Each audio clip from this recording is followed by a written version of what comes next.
buenas noches. No nos podemos quejar. Nos mandaron una agüita que hacía mucha falta, ¿verdad? Aquí hacía mucha falta. No sé allá ustedes, Mirades y mi Felipe, pero aquí hacía mucha falta esa lluvia. Gracias al Señor podemos disfrutarla. Y además el Señor es especialista, porque también nos mandó unas luces de bengala en el cielo, unos rayos preciosos, esos trazos hermosos en el cielo. Cuando la gente le tiene miedo, me encanta ver las ráfagas de los... El sonido tampoco, eso no es nada. Dicen, hay un refrán que dice que están moviendo los trastes de arriba. Pero la verdad que agradecemos mucho al Señor por esta lluvia que está cayendo, hacía mucha falta. Se ha refrescado, uno se siente bien.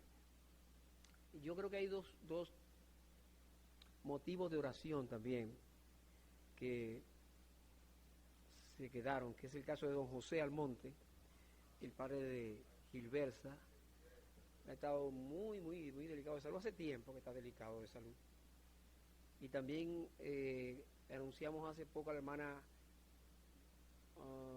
Luz de González. Sí, también está quebrantada de salud. Oremos por ella. Bien, mis hermanos, vamos entonces a abrir nuestras Biblias en la primera carta del apóstol Juan, que estamos considerando. Y vamos a leer en el capítulo 2, el versículo número 12. Primera de Juan, capítulo 2, versículo número 12. Vamos a leer también el 13 y el 14. Dice así la palabra del Señor. Os escribo a vosotros, hijitos, porque vuestros pecados os han sido perdonados por su nombre. Os escribo a vosotros, padres, porque conocéis al que es desde el principio. Os escribo a vosotros, jóvenes, porque habéis vencido al maligno. Os escribo a vosotros, hijitos, porque habéis conocido al Padre. Os he escrito a vosotros, padres, porque habéis conocido al que es desde el principio.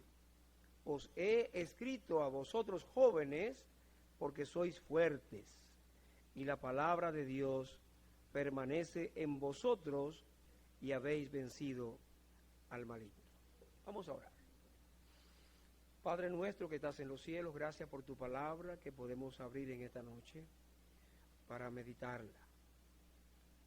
Gracias por cuidarnos durante este tiempo, durante este día, y por permitirnos estar aquí reunidos para, como hijos tuyos, hermanos en Cristo, estudiar tu palabra. Sabemos que hay muchos que no pudieron venir por diferentes circunstancias. Pedimos tu bendición para ellos y rogamos por los enfermos a los que hemos anunciado y por otros que quizás nos recordamos en este momento. Queremos que tu gracia siempre sea con nosotros y al exponer tu palabra, al escucharla, permítenos guardarla y que ella nos ayude a honrarte y a glorificar. Por Cristo Jesús lo pedimos y damos las gracias. Amén. Bien, mis hermanos, estamos considerando esta porción de Primera de Juan con el tema etapas de la madurez cristiana. Los creyentes pasamos por diferentes etapas desde el momento en que nos entregamos al Señor Jesucristo. Y en la ocasión anterior que comenzamos a hablar sobre esto, vimos algunos aspectos. Aquí encontramos, por ejemplo, que el apóstol se dirige a los hermanos, a los que le está escribiendo, como hijitos, habla de padres y de jóvenes. Y esto se puede entender como cambios que pueden experimentar los creyentes en su vida espiritual, o indicaciones del nivel de madurez de un cristiano. puede meditar de esa manera. Si nos fijamos bien, estos versículos que estamos estudiando dicen que los que han creído en el sacrificio de Cristo cuenta con el perdón de sus pecados. Mira lo que dice el versículo 12. Está escribo a vosotros, hijitos, porque vuestros pecados os han sido perdonados por su nombre. Ya hay una seguridad hermosa, preciosa, y es el perdón de los pecados que nos ha otorgado el Padre por la obra del Hijo. En segundo lugar, vemos también que los creyentes tenemos el conocimiento más importante y glorioso. ¿Cuál es, hermano? El conocimiento de Dios, el conocimiento de Cristo. Hay mucha gente inteligente en el mundo, hay mucha gente con méritos sobrados, pero lamentablemente son pocos, o somos pocos, a los cuales, después de revelarse la verdad de Dios, hemos aceptado esa revelación y ese conocimiento. Por su misericordia. Por su misericordia. Y en tercer lugar, encontramos en esta parte que los hijos de Dios tenemos victoria sobre el enemigo. Y ese enemigo que se llama Satanás, nosotros podemos vencerlo por medio de la palabra de Dios. No por méritos propios, no por fuerza que tengamos nosotros, ni recursos que podemos usar personalmente, sino por la palabra de Dios. Así que estamos mirando estos aspectos que son necesarios, importantes para nosotros como creyentes, y esta noche vamos a continuar con esto. Primeramente, pensando en la importancia de la madurez cristiana. Y yo les decía a ustedes, les mencionaba diferentes aspectos. No se es maduro porque tengamos muchos años de edad. Un cristiano no es maduro porque está asistiendo a la iglesia por mucho tiempo, por muchos años. No, no necesariamente esto determina la madurez del creyente, sino que la madurez del creyente tiene que ver con el desarrollo espiritual que haya alcanzado. Y veremos algunos aspectos de esto.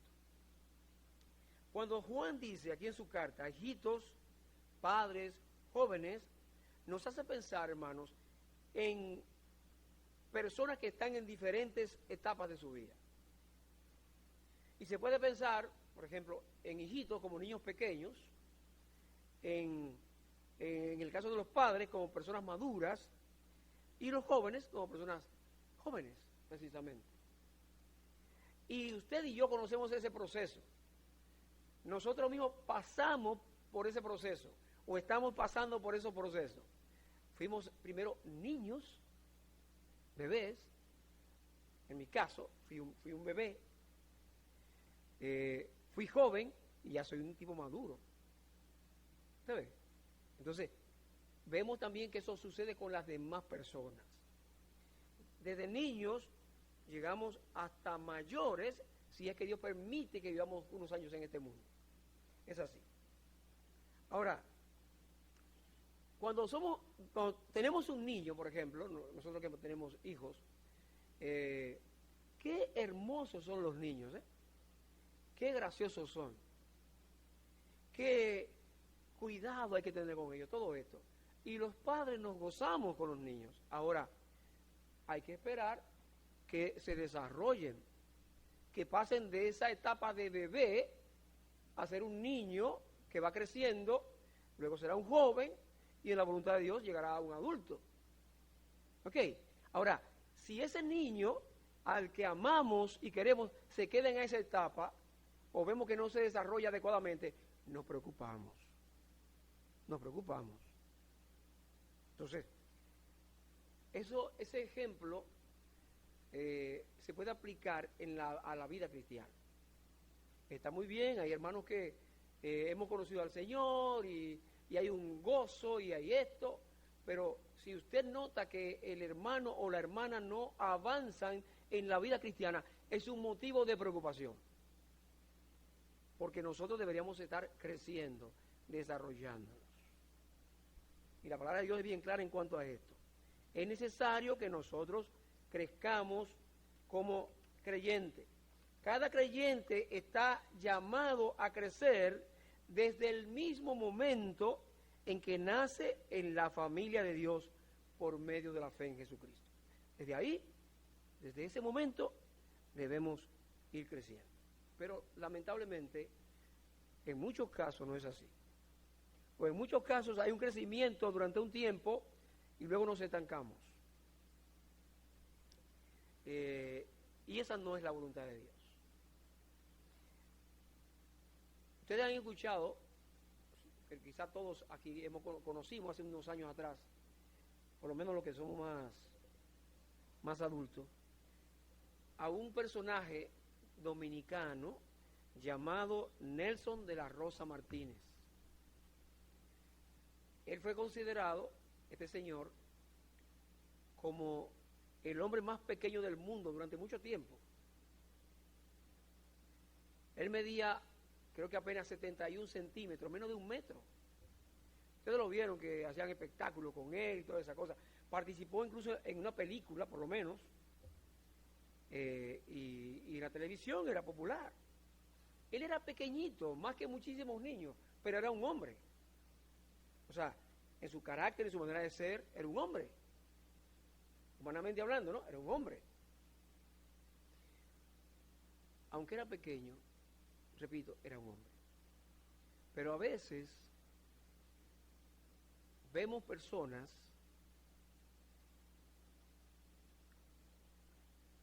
con mucha estatura, hombres y mujeres, que no se comportan, que su carácter no es el de una persona madura, el de una persona adulta. En la vida cristiana vemos personas, vemos hermanos que deberían mostrar ya el carácter cristiano de madurez, pero esto no se evidencia. Así que muchas veces hay que pensar que mentalmente, que espiritualmente son como niños. Y esto es muy delicado. Vayamos a Hebreos, hermanos. Vamos a la carta a los Hebreos para que leamos algunos versículos. La carta a los Hebreos, el capítulo 5. El escritor nos dice, o nos exhorta, nos advierte precisamente a nosotros también, igual que a los hermanos de aquel tiempo, de la siguiente manera. Hebreos capítulo 5, verso 11. Acerca de esto tenemos mucho que decir y difícil de explicar, por cuanto os habéis hecho tardos para oír, porque debiendo ser ya maestros, después de tanto tiempo, tenéis necesidad de que se os vuelva a enseñar cuáles son los primeros rudimentos de las palabras de Dios. Y habéis llegado a ser tales que tenéis necesidad de leche y no de alimento sólido. Y todo aquel que participa de la leche es inexperto en la palabra de justicia, porque es niño. Pero el alimento sólido es para los que han alcanzado madurez, para los que por el uso tienen los sentidos ejercitados en el discernimiento del bien y del mal. Son palabras duras, hermano. Ahora, ¿qué está diciendo el escritor aquí de Hebreos? ¿Que es malo beber leche? ¿Tomar leche? No, la leche es buena. Pero si son personas adultas y que siempre están tomando, solamente pueden tomar leche, no pueden masticar un plátano, un alimento sólido, entonces hay un problema, hay una situación que hay que ver. Y en la palabra de Dios hay doctrinas, hay enseñanzas que debemos asimilar como personas adultas espiritualmente. Y sucede que a veces no estamos capacitados para asimilarlas, entenderlas, practicarlas, por lo tanto, cuando deberíamos tener la capacidad, tanto por el tiempo, tanto por la exposición que hemos tenido a la palabra de Dios, a las enseñanzas. Entonces, esto es delicado. Miren, en la versión, la nueva versión internacional, usa algunos términos. Dice, sobre este tema tenemos mucho que decir, aunque es difícil explicarlo, porque a ustedes lo que les entra por un oído, les sale por el otro.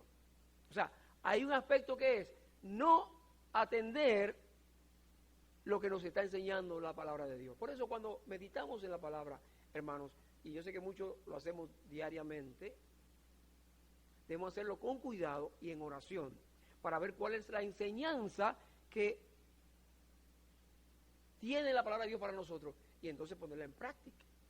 Pero a veces leemos y levantándonos de ese lugar, olvidamos lo que hemos leído, lo que hemos estudiado, y otras veces ni siquiera lo leemos, la leemos ni la estudiamos. Entonces todo esto es de cuidado y esto hay que poner atención. Hablando de esta porción de Hebreos capítulo 5, el hermano Riley, Charles Riley, en la Biblia comentada, dice lo siguiente, en cuanto a la madurez. La madurez cristiana implica, primero, tiempo. Yo decía ahorita que el tiempo no es determinante necesariamente, pero para madurar, lógicamente, se requiere un tiempo. Por eso en la iglesia, un hermano que es recién convertido, no se le entregan responsabilidades fuertes, porque no tiene la formación, no tiene el tiempo. El bebé para comenzar a caminar, para crecer, necesita un tiempo. Entonces en la vida cristiana también es así. Además dice él, crecimiento en el conocimiento de la palabra de Dios. Yo les decía a ustedes que nosotros como creyentes debemos ser cuidadosos al escudriñarla, al estudiarla y al extraer las verdades que están ahí. Muchísimas veces escuchamos el mensaje y decimos, qué bueno ese mensaje para fulano de tal. Y nos olvidamos que el mensaje es para nosotros también. Y dejamos de aprovecharlo y no crecemos. Además de eso, mis hermanos, él menciona en tercer lugar la experiencia en el uso de la palabra para discernir entre el bien y el mal. Yo lo llamo a esto la práctica. No solamente conocer la palabra, sino cuando llega la situación, el momento, yo debo saber cómo aplicar la palabra. La parte de la aplicación práctica de lo que hemos aprendido. Así que, hermanos, es muy importante esto. Es muy importante que nosotros podamos pensar seriamente en la madurez que debemos alcanzar como creyentes. Y es una responsabilidad en gran parte nuestra, porque Dios nos da los recursos, el Señor nos da las oportunidades, nos da los maestros, su palabra principalmente, para que crezcamos. Ahora pensemos entonces en algunas de esas posibles etapas que se mencionan aquí en Primera de Juan. Etapas en la vida cristiana.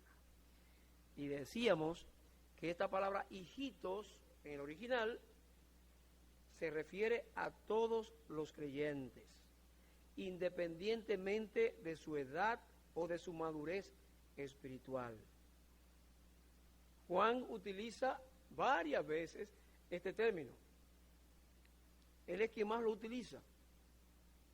De las pocas veces que está en el Nuevo Testamento, la mayor parte la usa Juan. También el Señor Jesucristo utiliza esta palabra. Vamos a ver Gálatas capítulo 4, donde Pablo también la utiliza. Gálatas capítulo 4 y verso 19. Veamos lo que dice allí. Dice así la palabra: hijitos míos, por quienes vuelvo a sufrir dolores de parto, hasta que Cristo sea formado en vosotros. Quisiera estar con vosotros ahora mismo y cambiar de tono, pues estoy perplejo en cuanto a vosotros. Fíjense bien, el apóstol Pablo está escribiendo a los hermanos de Galacia. Ustedes saben que ellos estaban recibiendo doctrinas equivocadas y algunos habían sido influenciados, tanto que el apóstol de manera muy fuerte les llama la atención.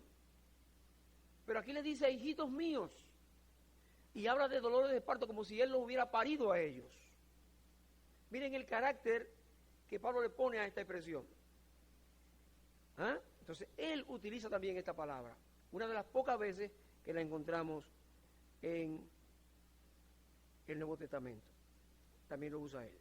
Ahora, hay maestros que enseñan que el apóstol Juan, cuando está hablando en esta carta sobre hijitos, se refiere a nuevos creyentes. Y puede ser una aplicación que se utilice. Hay muchos maestros que lo usan de esa manera. Como lo dijimos ya, otros maestros, y creo que esa quizás sea la mejor interpretación, cuando habla de hijitos, se refiere a los creyentes en sentido general. ¿Ah? A todos los creyentes. Y les dice, vuestros pecados os han sido perdonados por su nombre.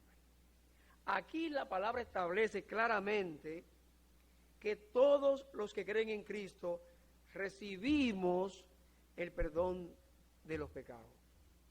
Bueno, ¿usted está consciente de eso?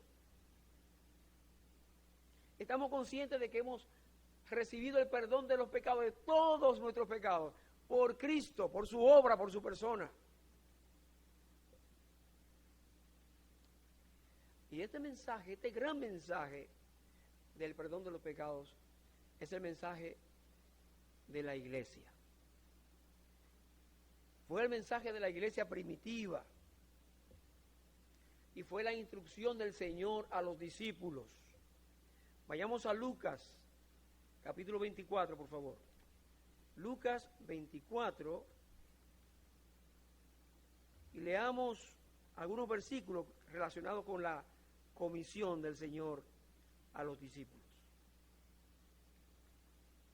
Lucas 24, verso 45. Dice de la siguiente manera: entonces les abrió el entendimiento para que comprendiesen las Escrituras, y les dijo, así está escrito, y así fue necesario que el Cristo padeciese y resucitase de los muertos al tercer día. Y agrega lo siguiente, y que se predicase en su nombre el arrepentimiento y el perdón de pecados en todas las naciones, comenzando desde Jerusalén. Y vosotros sois testigos de estas cosas. Hermanos, ese es el mensaje. Predicamos al mundo el arrepentimiento, reconocer los pecados y acudir a Cristo Jesús, quien es el único que perdona pecados y que está dispuesto a perdonarlos si creen en Él, si le reciben por la fe. Así es. El perdón de pecados descansa en la persona y en la obra redentora de Jesucristo. Fíjese bien cómo es que dice la palabra de Dios: vuestros pecados os han sido perdonados por su nombre. Está bien que el impío, nosotros nos convertimos al Señor, creímos en Él, nos arrepentimos, pero el perdón de pecado le corresponde a Dios. No hay mérito en nosotros, sino que ese perdón viene por manifestación de la gracia misma de Dios. ¿Ah? Nosotros no merecemos el perdón, pero en Cristo somos perdonados. Esta declaración de Primera de Juan garantiza a cada cristiano verdadero la seguridad de la salvación por la obra de Cristo. Y la declaración es contundente: vuestros pecados han sido perdonados por su nombre. No es una cosa futura. Ustedes saben que en el catolicismo y en otros grupos también religiosos entienden que hay que esperar a llegar al cielo para saber cuál será su destino.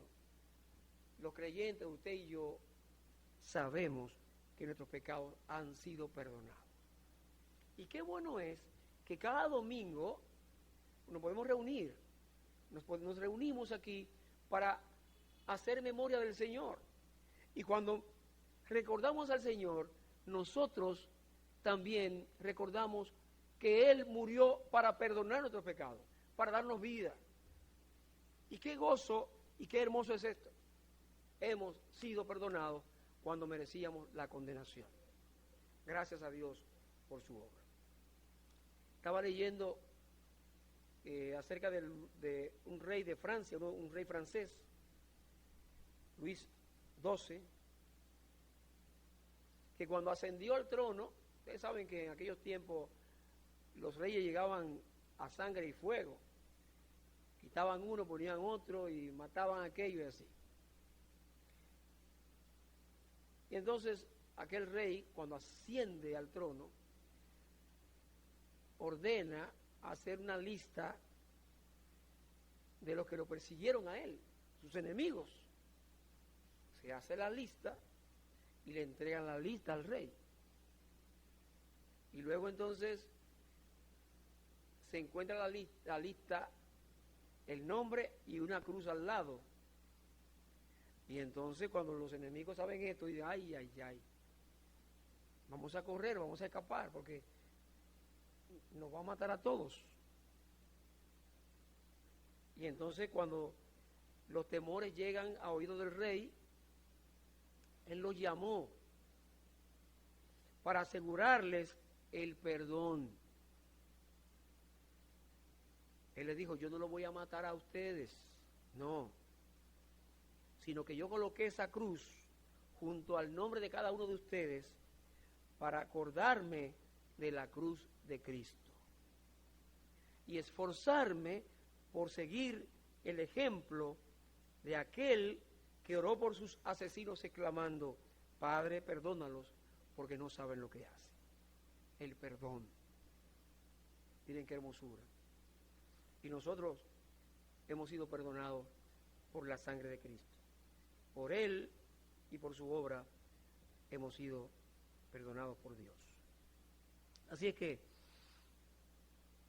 pensemos siempre en esto. Nuestros pecados han sido perdonados por el nombre del Señor Jesús. Ahora, dice el versículo número 13 lo siguiente: os escribo a vosotros, padres, porque conocéis al que es desde el principio. Y sigue lo siguiente: os escribo a vosotros, jóvenes, porque habéis vencido al maligno. Os escribo a vosotros, hijitos, porque habéis conocido al Padre. Vamos a pensar en la expresión padres aquí. Os escribo a vosotros, padres, porque conocéis al que es desde el principio. Los padres son descritos como aquellos que han llegado a conocer al que es desde el principio. Y debe tratarse de creyentes maduros que han conocido al Señor de una manera muy personal. Hermanos que han avanzado en su vida cristiana, que no se han quedado estancados, sino que han avanzado y son maduros hoy.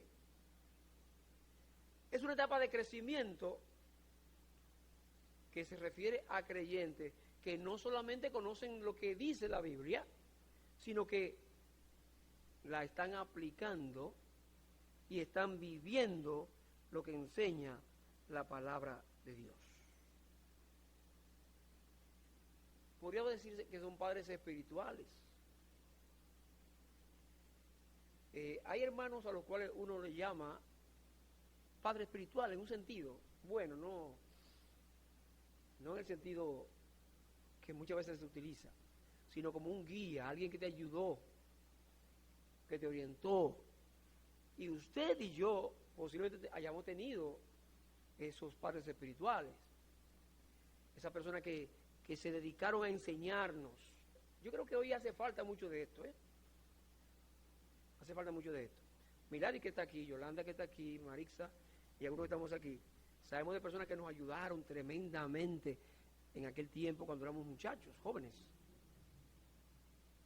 Gente que abría su casa para que fuéramos y reunirnos en un lugar, tomar la Biblia, una historia bíblica o un libro, y entonces participar con nosotros en la enseñanza. Se ha perdido porque la vida moderna muchas veces lo impide.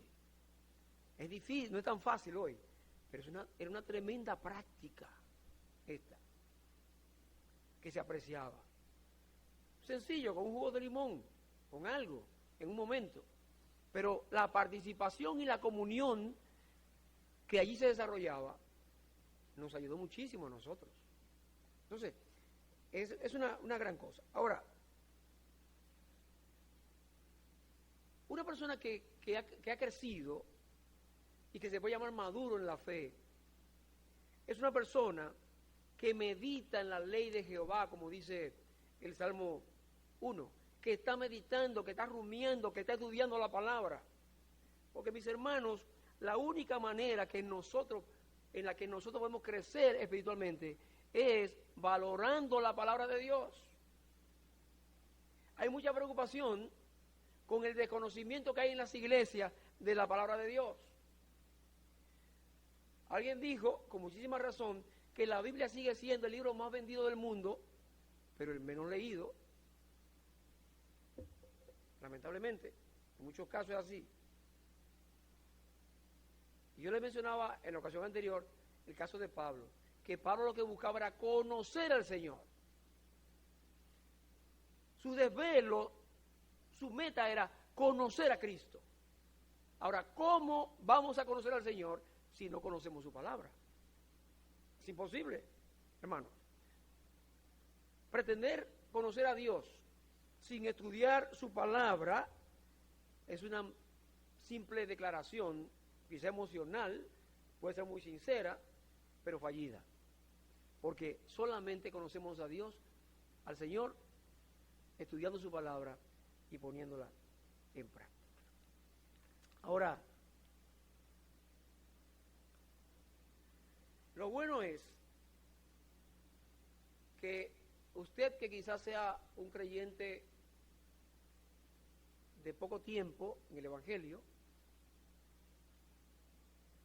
y yo y otros más que quizás tengamos más tiempo que usted, todos tenemos la oportunidad de llegar a ser cristianos maduros, porque tenemos a nuestra disposición el instrumento que nos puede llevar a esa madurez. El recurso es la santa palabra de Dios. Es estudiarla, es meditarla. Al leerla y meditarla, al memorizarla, entonces ella puede hacer la obra que nosotros necesitamos para crecer. Me emocioné en estos días cuando supe que Ruth dijo que ella quería memorizar la palabra de Dios por si acaso, lo que sucediera con sus ojos, ¿no? Y yo le decía, le explicaba eso a nuestro hermano el doctor Osiris Corniel, y él me dijo, y no se lo he dicho porque no le he visto a ella, me dijo, dígale a ella que ese es un buen deseo, que no lo haga por eso, pero que la medite y se la aprenda. Es así, es estudiando la palabra, es conociéndola como nosotros podemos crecer. Ahora, oigan esto, hay personas que tienen yo voy a decirlo así, porque ese no es mi caso, la facilidad, la habilidad de memorizar. Usted se acuerda del hermano Silvestre Rosario, ¿verdad? Don Pablo Clase y otros más que tienen esa habilidad. Para mí es un poco difícil, y más después de viejo. Pero qué hermoso es escucharlo. Cuando usted ve un hermano que domina, que conoce, que puede citar los textos, ahí mi esposa me llama a mí la milla. Ella conoce muchos textos de memoria, gran parte de la Biblia de memoria. Yo no. Yo tengo que leerlo a las veces. Y yo recuerdo que hace como 2 años fuimos a Estados Unidos y estábamos en Orlando con unos amigos y hermanos, y ellos nos llevaron a visitar a sus pastores. Como dicen ellos, nuestro pastor, que es la esposa y el pastor y la esposa. Y entonces había una actividad en la casa donde fuimos, y el pastor nos dijo a nosotros: ¡ah, qué bueno! ¿Van a la iglesia mañana? Digo, sí, vamos a estar ahí en la iglesia. ¡Ah, qué bueno! Vayan, porque yo voy a hablar del Salmo 103. Entonces Marisa: ¡ay, qué bueno! Sí, pues mire, y Marisa comenzó a recitar el Salmo. Y él dijo, no pasó un minuto, y dijo: aunque no es seguro que hable sobre eso, yo tengo otras porciones más y quizá hable de otra cosa. Y yo decía: ¿por qué dijo eso? Porque a veces uno, cuando no está muy, y en la práctica muchas veces, uno prefiere que haya personas que no conozcan lo que yo voy a decir. Pues si yo me equivoco o algo, o no me muestro muy seguro, entonces no se dé cuenta que me equivoqué. ¿Se ve? Pero hermanos, estudiar la palabra, disfrutarla, y nos damos cuenta en la medida que vamos creciendo que vamos aprovechándola y nos va y nos gusta, la disfrutamos y la atesoramos. Ahora, el Señor Jesucristo quiere que como creyentes nosotros podamos crecer en el conocimiento de nuestro Padre Celestial. La palabra de Dios se ocupa acerca de esto.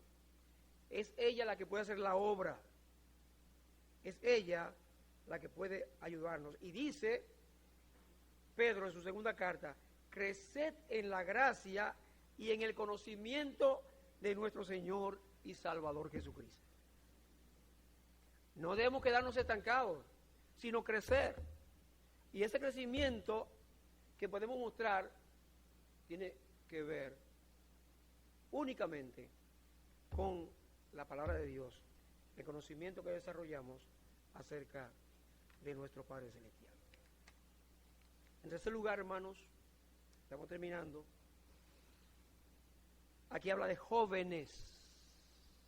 Jóvenes. Dice el versículo 13, en su segunda parte: os escribo a vosotros jóvenes, porque habéis vencido al maligno. Y dice también el verso 14, en su segunda parte: os he escrito a vosotros jóvenes, porque sois fuertes, y la palabra de Dios permanece en vosotros, y habéis vencido al maligno.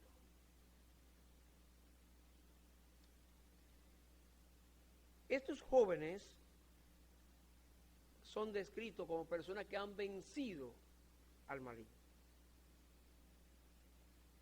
Y esto es mucho decir. Esto es mucho decir.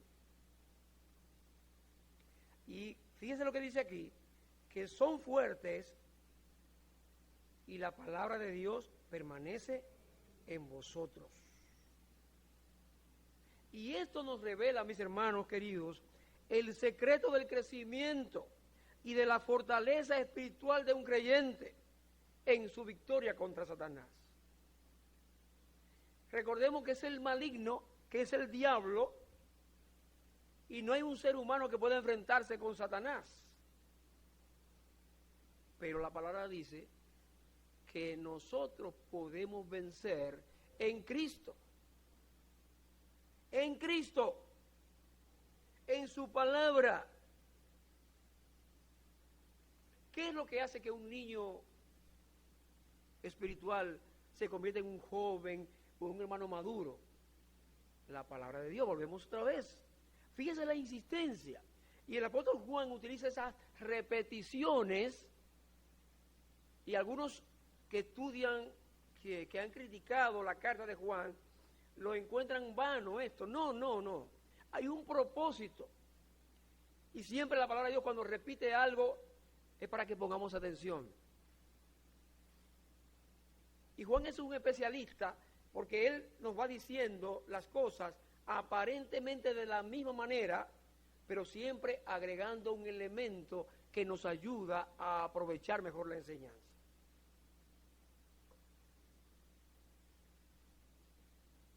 El secreto del crecimiento cristiano, de la madurez cristiana, es el aprovechamiento de la palabra de Dios. Es que la palabra permanezca, o que nosotros permanezcamos en ella. Ahora, los jóvenes espirituales, aquí está hablando de hermanos que se han desarrollado, que quizás no son maestros en el sentido de muchos años en la iglesia, eso, pero que se han desarrollado. Ellos se caracterizan por una comprensión de la palabra, por un aprovechamiento de la palabra. Y en esto han superado muchas veces lo que es el egocentrismo infantil. Hermano, ¿cuántas veces somos inmaduros, como decía ahorita? ¿Sí? En esos tiempos de jóvenes, usted sabe, usted lo sabe, usted que tiene ya algunos años, ¿cuántas veces se portó como un inmaduro totalmente? Yo me porté muchas veces como un necio. Y no estoy hablando de cosas de la calle, sino en la iglesia. Yo recuerdo que en una ocasión, Marisa y yo teníamos en Los Amores tuvimos una especie de diferencia. Y entonces, bueno, no, ¿sabes cómo son los jóvenes? No, vamos a terminar, ya terminamos. Entonces yo fui capaz de ir donde mi terrí. Yo era el llavero de la iglesia y le dije, yo me voy a ir para Barrio Invi. Imagínense usted, ¿qué había en mi cabeza? Inmadurez, torpeza, cosas así. ¿O qué sucede a veces? Que uno ve a un hermano que ha madurado, que está creciendo, que es activo, y usted como que siente cierto, el gusanito de la envidia, ¿será? O esto, ¿usted ve? Pero cuando uno madura en el Señor, uno gozamos con el que crece, con el que se desarrolla, con el que trabaja, con el que avanza en el Señor. Y eso es así. Porque hay una comprensión de la verdad de Dios. Nos hemos fortalecido en el Señor.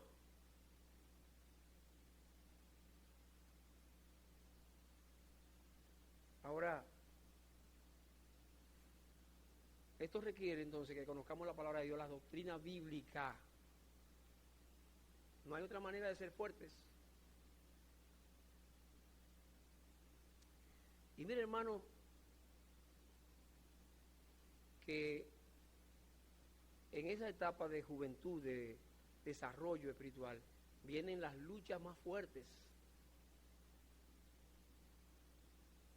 Y la palabra entonces nos manda a nosotros a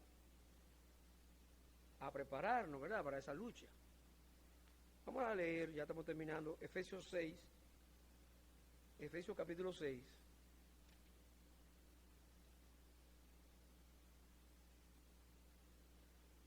Y veamos lo que dice el versículo 13. Bueno, vamos a comenzar con el 10. Es la última lectura que vamos a hacer. Por lo demás, hermanos míos, fortaleceos en el Señor y en el poder de su fuerza. Vestíos de toda la armadura de Dios, para que podáis estar firmes contra las acechanzas del diablo. Porque no tenemos lucha contra sangre y carne, sino contra principados, contra potestades, contra los gobernadores de las tinieblas de este siglo, contra huestes espirituales de maldad en las regiones celestes. Por tanto, tomad toda la armadura de Dios para que podáis resistir en el día malo. Y habiendo acabado todo, estar firmes. Estad pues firmes, ceñidos vuestros lomos con la verdad, y vestidos con la coraza de justicia, y calzados los pies con el apresto del evangelio de la paz. Sobre todo, tomad el escudo de la fe, con que podáis apagar todos los dardos de fuego del maligno. Y tomad el yelmo de la salvación y la espada del Espíritu, que es la palabra de Dios, orando en todo tiempo, con toda oración y súplica en el Espíritu, y velando en ello con toda perseverancia y súplica por todos los santos, y por mí, a fin de que al abrir mi boca me sea dada palabra para dar a conocer con denuedo el misterio del Evangelio, por el cual soy embajador en cadenas, que con denuedo hable de él como debo hablar. Entonces, la armadura del cristiano. Y hay un solo elemento que voy a destacar ahora aquí, y es que aquí se nos manda a nosotros a tomar la espada del Espíritu, que es, ¿qué? La palabra de Dios. Toda esta porción, el fundamento de la enseñanza de Juan, es para que nosotros nos desarrollemos en el conocimiento, en la práctica de la palabra de Dios. La única garantía, hermanos, que tenemos nosotros para desarrollarnos, sea un niño espiritual, un jovencito, una persona que creyó hace poco tiempo, incluso alguien que haya creído hace algún tiempo pero no se ha desarrollado, es el momento para reflexionar y comenzar a estudiar la palabra de Dios. Recordemos todavía el mensaje del hermano Carballosa en el aniversario. Ojalá que podamos, está ahí, seguramente está en las redes sociales. Vamos a escucharlo nuevamente. Ese desafío que se nos hizo para desarrollarnos. Yo creo que algunos de nosotros hemos reaccionado a esa verdad, a ese llamamiento. Conocer mejor al Señor a través de su palabra. Oremos. Padre nuestro que estás en los cielos, muchas gracias, porque en esta noche nos permitiste estar aquí, a pesar de la lluvia y el tiempo que a algunos los ha afectado. Tú quisiste que viniéramos para estudiar tu palabra. Te agradecemos, Señor, que hayamos meditado en ella, hablado de ella, y ahora concédenos, como es la enseñanza aquí, guardarla y crecer espiritualmente para obedecerte y para honrarte a ti, Señor, para ser de bendición para otros. Seguimos rogándote por todas las necesidades que tenemos, que son muchas, pero sobre todo espiritualmente. Y te rogamos, y sabemos que nos escuchas, y al momento de despedirnos de este lugar, te rogamos que nos lleven a nuestros hogares, Señor. Todo esto te lo pedimos por Jesucristo, nuestro Señor y Salvador. Amén. Dios le bendiga, mis hermanos.